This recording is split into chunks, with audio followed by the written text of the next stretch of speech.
ወንድሞቼና እህቶች ህልውናችን አደጋ ላይ ነው።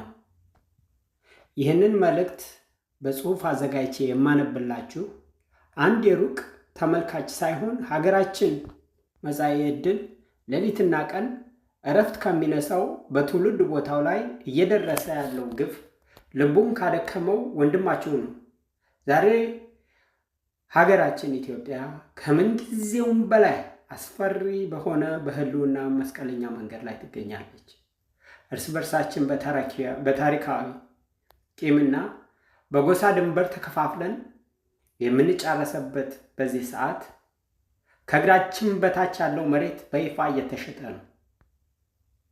ሁላችንም በግልጽ ልንረዳው የሚገባ አንድ መራራ እውነት አለ። በመካከላችን ያለው የእርስ በርስ ቅሬታ፣ ጥላቻና ልዩነት በኢንቨስትመንት በረጅም ጊዜ የመሬት ኪራይ ወይም በሪል ስቴት ስም መሬታችንን በቋሚነት ለውጭ ኃይሎች አሳልፎ ከመስጠትና ሉዓላዊነትን ሙሉ በሙሉ ከማጣት ከሚመጣው የህልውና አደጋ ጋር ሲነጻጸር እጅግ በጣም አነስተኛና ጥቃቅን የሆነ ነገር ነው። መሬት ከሌለን ማናችንም አንኖርም። መሬት ከሌለን አማራም፣ ኦሮሞም፣ ትግሬም፣ ሶማሌውም፣ አርሲውም ምናምን በለው መሆን ያ ሁሉ ነገር ትርጉም የለውም። መሬታችንን ከተነጠቀን ሁላችንም በገዛ ሀገራችን ስደተኛ እንሆናለን። በመጨረሻም ተለቅመን እንወጣለን።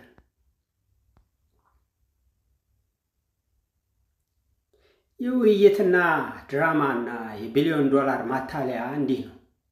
በአሁኑ ወቅት አገዛዙ የሰበሰበው የ4000 5000 ሰዎች የአዲስ አበባ ምክክር ኮሚሽን ፍጹም የይስሙላ ድራማ ነው። በአንድ በኩል በቢሊዮን የሚቆጠር የውጭ ሀገር የገንዘብ ድጋፍ እና ዘመናዊ የድሮን ማጥቂያዎች ወደ አገዛዙ እጅ እየፈሰሱ፣ በሌላ በኩል ደግሞ በሚሊዮን በሚቆጠሩ ተራ ዜጎች ያላቸው መጠለያና ንብረት ሁሉ የሚነጠቁበት ሁኔታ ምን አይነት እውነተኛ ውይይት ሊኖር ይችላል? ይህ ኮሚሽን እውነተኛ የሲቪክ ስምምነት መፍጠሪያ ሳይሆን የተጀመረውን የሀገር መሸጥ ሂደት ህጋዊ ለማስመሰል የተነደፈ የፖለቲካ ማህተም ነው። አገዛዙ እኩል የፖለቲካ መደላደል ሳይፈጥር ህዝብን በጦርነትና በረሃብ ያደከመ የሚያደርገው የይስሙላ ምክክር ልንታለል አይገባም። ከዚህ የለባሽ ማዕረግ በስተጀርባ ያለው እውነት ግን የኃይል አለመመጣጠንና የጭቆና ማራዘሚያ መሆኑን ተቃዋሚ ኃይሎች ሁሉ ሊገነዘቡት ይገባል። እንደ ምሳሌነት አዲስ አበባና የፍንፍኔ የሚባለው ነገር ወጥመድ። አዲስ አበባ የሁሉም ብሔረሰቦች የጋራ ከተማና ገለልተኛ የፌዴራል ዋና ከተማ መሆኗ ቀርቶ ጽንፈኛ የኦሮሞ ብሔርተኛ ቡድኖች ከተማዋን ፍንፍኔ በሚል ስም የራሳቸው ብቻ ለማድረግ የሚሄዱበት ርቀት ሀገሪቱን ወደ ፍጹም ጥፋት እየመራት ነው። ጠቅላይ ሚኒስትሩ ለአካባቢው ባለስልጣናት በሰጡት መግለጫ የከተማዋን የስነ ህዝብ ወይም ደግሞ ዲሞግራፊ ስብጥር በስልታዊ መንገድ ለመቀየር እየሰሩ መሆኑን በይፋ ነግረውናል። ይህ ስልታዊ አካሄድ ካልተገታ ነገ አገዛዙ ከቀሪው የሀገሪቱ ክፍል ሙሉ በሙሉ ውድቅ ሲደረግ የፌዴራል መዋቅሩን ሰብሮ ራሱን ከጽንፈኛ ብሔሮች ጋር በማሰለፍ ዋና ከተማዋን እንደ ቋሚ ምሽግ ሊጠቀምባት ይችላል። ይህ ደግሞ በአፍሪካ ቀንድ ታይቶ የማይታወቅ የእርስ በርስ እልቂት መስቀልቅል ይፈጥራል። አዲስ አበባን የመቆጣጠር ፉክክር ተራውን ህዝብ ለማናከሻ የተዘረጋ ወጥመድ ነው ጎበዝ። ሀገሪቱ በይፋ ለሽያጭ ቀርባለች። ምን አለበት ኦሮሞ ወስዶት ቢሆን ነው ምንለው? ምን አለበት ሌላው እንዲሆኑበት ቢሆን ነው ምንለው? ኦሮሞም ወንድም ነው፣ አማራም ወንድም ነው፣ ትግሬውም ወንድም ነው፣ ሶማሌውም ወንድም ነው። ምን አለ ከዚህ ውስጥ አንዱ ብቻ በቃ ኃይለኛ ነኝ ብሎ ወስዶት ለራሱ ባረገው ፍርፋሪ ይደርሰናል። ሀገሪቱ በይፋ ለሽያጭ ቀርባለች ወገኖች። የኮሪደር ልማት እና ዘመናዊነት እየተባለ የሚጮህለት የፕሮጀክት እውነታ የኢኮኖሚ ማፈናቀል ዘመቻ ነው። የዘር ጥላቻ ብቻ አይደለም ጎበዝ፣ የዘርም የሃይማኖትም ሊያስመስለው ይሞክራል። ታሪካዊና ለረጅም ጊዜ የቆዩ ሰፈሮች ሆን ተብሎ እየፈረሱ ሲሆን አማራው፣ ኦሮሞ እና ኦርቶዶክስ ክርስቲያን ማህበረሰቡ ከዋና ከተማዋ በስልታዊ መንገድ እየተፈናቀሉ ነው። የንብረት የመንጠቅ ሂደት በከተሞች ብቻ የተገደበ አይደለም። ይሄ ሰፊ የእርሻ መሬቶችና የበለጸጉ ማዕድን ክልሎችን ለውጭ ሀገራት ባለሀብቶች በረጅም ጊዜ ኪራይ እየተሸጡ ነው። 99 ዓመት በዚህ አካሄድ ጅቡቲ አገር ሆናለች። የኢትዮጵያ አካል የነበረች ማለት ነው። 99 ዓመት ለዲያስፖራው ማህበረሰብ የተዘረጋው $150,000 የቤት ባለቤትነት አዋጅም ቢሆን የገንዘብ ማግበስበሻና የፖለቲካ ተቃዋሚዎችን መለያ መረብ ነው። ለስርዓቱ ታማኝነቱን ያሳየ ወይም የተቃወመ ማናቸውም ሰው በደህንነት ሪከርድ እና ወጥ ባልሆነ የግብር ጫና ንብረቱን እንዲያጣ ይደረጋል። ተራው የአማራና የኦሮሞ ህዝብ በስልታዊ መንገድ ከራሱ ዋና ከተማ እየተገፋ ሲሆን ከተማዋ ለውጭ ሀገር ከበርቴዎችና ለአገዛዙ ታማኝ ባለሀብቶች ብቻ የተከለለች እየሆነች ነው። እዚህ ውስጥ አረቦችን ታሳቢ ያርጉልኝ ወገኖች። አረቦች ዩናይትድ አረብ ኤምሬት፣ ሳውዲ፣ እስራኤሎችን ጨምሮ እዚህ ውስጥ የዲጂታል ሰንሰለትና የውጭ ካፒታል ቅዠት ይታያል። የሰው ሰራሽ አስተዋጽኦ ወይም ደግሞ ኤአይ የታከለበት የፋይዳ ብሔራዊ መታወቂያ ስርዓት ዜጎችን ለመርዳት ሳይሆን እያንዳንዱን የፋይናንስ የባንክና የቦታ እንቅስቃሴ ለመቆጣጠር የተዘረጋ ዲጂታል ወጥመድ ነው። ይህ ስርዓት አምባገነንነቱን ለማንገስ እና ተቃዋሚዎችን በቅጽበት ለማግለል የሚረዳ የቁጥጥር መሳሪያ ነው። ይህ ሁሉ ግፍ የሚደግፈው ከተባበሩት አረብ ኤሚሬቶችና ከሌሎች የባህረ ሰላጤው ሀገራት በሚመጣ የፔትሮዶላር ፋይናንስ እና ከቻይና የሚገቡ ወታደራዊ ድሮኖች ነው። ነገር ግን ይሄ የውጭ ድጋፍ በማንኛውም ጊዜ ሊፈርስ የሚችል አሸዋ ነው።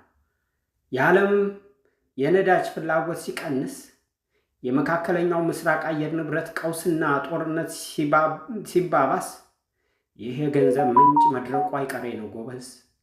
በዚያን ጊዜ ሀገራችን የተከፋፈለች ዋና ከተማ፣ የወደቀ ኢኮኖሚ እና የተፈናቀለ ሀገር በቀል ህዝብ የዛ ፍራሽ ትሆናለች። ስለዚህ በእኔ በኩል እንደ ራሴ እንዳበበ እንደ ኢትዮጵያዊነቴ ሁሉንም እንደምወደው ለአንድነት የማቀርበው የመጨረሻ ጥሪ አለኝ። ይህንን በዝምታ መመልከት እና ስርዓቱን መጋፈጥ አለመቻል ሁላችንም ከውስጥ እየበላን ይገኛል። አገዛዙ የሚኖረው በእኛ መከፋፈልና ተስፋ መቁረጥ ላይ ነው። ለብዙ ስርዓት ዓመታት የብሔር ፌዴራሊዝም እኛን እርስ በርስ ለማናከስ እንደ መጋረጃ ሲያገለግል ቆይቷል። ይህ በእንዲህ እንዳለ ግን የቆምንበት መሬት እየተሸጠ ነው ወገን። አማራ፣ ኦሮሞ፣ ትግራዋይ፣ ሶማሌና በኢትዮጵያ ውስጥ ያላችሁ ሁሉም ማህበረሰቦች እንዲሁም የጎረቤት ኤርትራውያን ወንድሞቻችን ጭምር እባካችሁ ከውስጥ ጥላቻ አውጡ፣ ከዛ ውስጥ ውጡ። በእኛ መካከል ያለው ቅሬታ መሬታችንን በቋሚነት ለውጭ ኃይሎች አሳልፎ ከመስጠት አደጋ ጋር ሲነጻጸር ምንም አይደለም።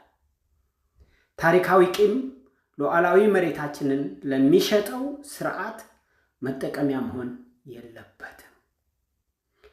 ሉዓላዊነት የአገር ጥቅም እያለ ቀይ ባህር እያለ የሚያወናብደን ሉዓላዊነት ያ አይደለም ወገን። ሉዓላዊነት የቆምክበት አፈር ሲከዳህ እንዳሸዋ ሲናድብህ መሬት ሲሸጥ ነገ የውጭ ዜጎች አገሪቱን ሲረከቧት የመዋጋት አቅም ሳይኖርህ ልሽቅ ብለህ በኢኮኖሚ በረሃብ በውሃ ጥም በብሔር ድንበር ተከፋፍለን ከቀጠልን ወገኖች ነገ የምንወርሰው የውጭ ኩባንያዎች የተያዘና በዲጂታል ክትትል የሚጠበቅ ባዶ መሬት ብቻ ይሆናል። ወለጋ የተፈናቀሉት አማራ ስለሆኑ ብቻ አይደለም ወገን። ማንም ኦሮሞ ያልሆነ ብቻ አይደለም፣ ኦሮሞም ነው። ያ መሬት ስለሚፈለግ፣ ቢሸፍቱ ስለሚፈለግ፣ አዲስ አበባ ስለምትፈለግ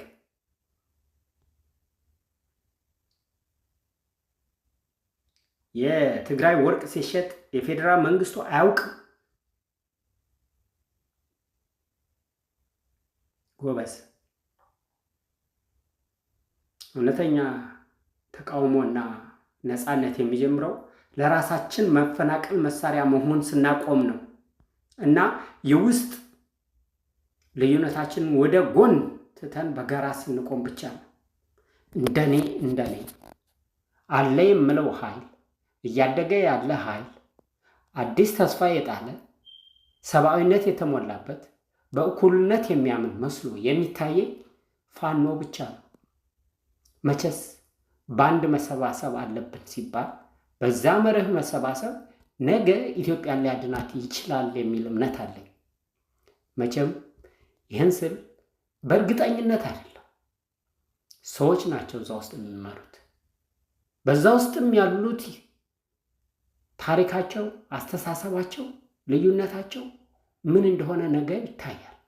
ትናንት አብይን ሙሴ ያልነው አገር አዳኝ ያልነው ከህወሓት ጭቆና አወጣን ያልነው ከህወሓት ብሶ መሬታችን እየሸጠ ነው ጎበዝ። የሁሉ የድሮን ቅንቡላ ድሮን፣ የሁሉ የወታደራዊ ትግል፣ ሩጫ፣ ጦርነት ገንዘብ ከየት ነው የሚመጣው? አዲስ አበባ ላይ የሚገነቡ ህንፃዎች ከየት ነው ገንዘቡ የሚመጣው? ቢሸፍቱ ኤርፖርት ገንዘቡ ከየት ነው የሚመጣው? እሺ የአባይን ግድብ ገደብ ነው። እያንዳንዳችን ከኪሳችን አዋተን ነው። ኤሌክትሪኩ የት አለ? እሺ ኤሌክትሪኩ የት አለ? ወደ ውጭ እየተላከ ነው። ሱዳን ነው እየተጠቀመበት ያለው አይደለም ጎበዝ። ኬንያ እየተሸጠ ነው አይደለም ጎበዝ። እዛው መሬቱ ላይ የተከሉት ዳታ ማይኒንግ ሴንተር የሚባሉ 5 አሉ።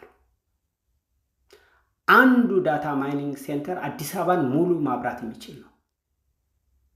እነኚህ ዳታ ሴንተሮች ከኤአይ ጋር፣ ከአረቦች ስራ ጋር፣ ከኤሚሬቶች የኤአይ የዳታ ሴንተር የፋይናንስ ሴንተርነት ጋር የተያያዙ ናቸው።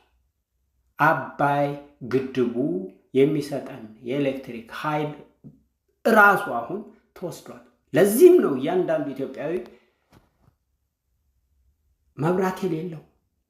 ለዚህም ነው በየጊዜው የሚጠፋበት። እንደው ግን ለመብራት የሚከፈለውን ክፍያ ሳይታችኋል? እያንዳንዱ ሰው ሮሮ ከግብርና ከምኑ ጫና በላይ ለሌለ ኤሌክትሪክ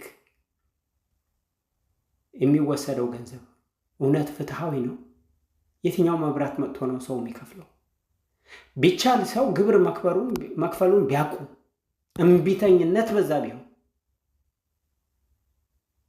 በኃይል ሲመጣ በኃይል መቋቋም። እኔ ሰላምን ነው የምሰብከው በብዙ ጊዜ። በዚህ ሰዓት ግን ሰላምን እያልኩ ሰው ላጭበረብር አልችልም። ማጭበርበር ነው የሚሆንብኝ። ይህንን አገዛዝ በኃይል መገርሰስ አስፈላጊ ነው። አንድም በብሔር የተዘረጋ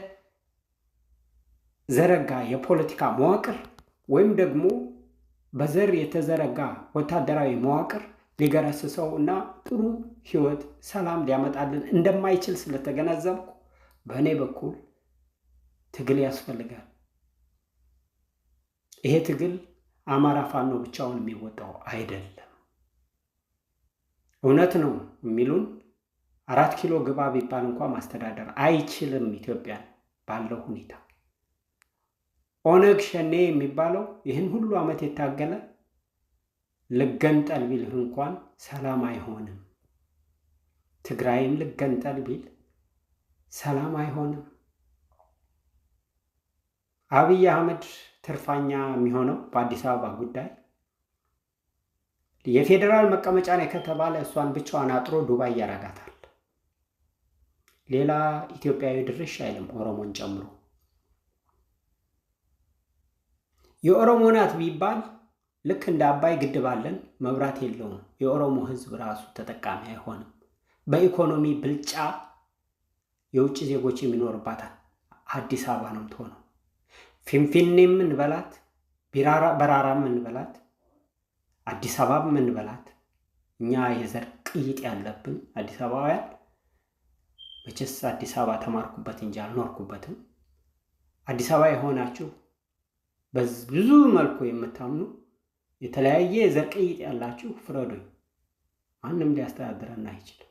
አብይ በዚህ መልኩ በኦሮሞ ጉያ ውስጥ ሲሸሸግ ይሄ ድርሻ የኦሮሞ ህዝብ ነው፣ የኦሮሞ ህዝብ ነው።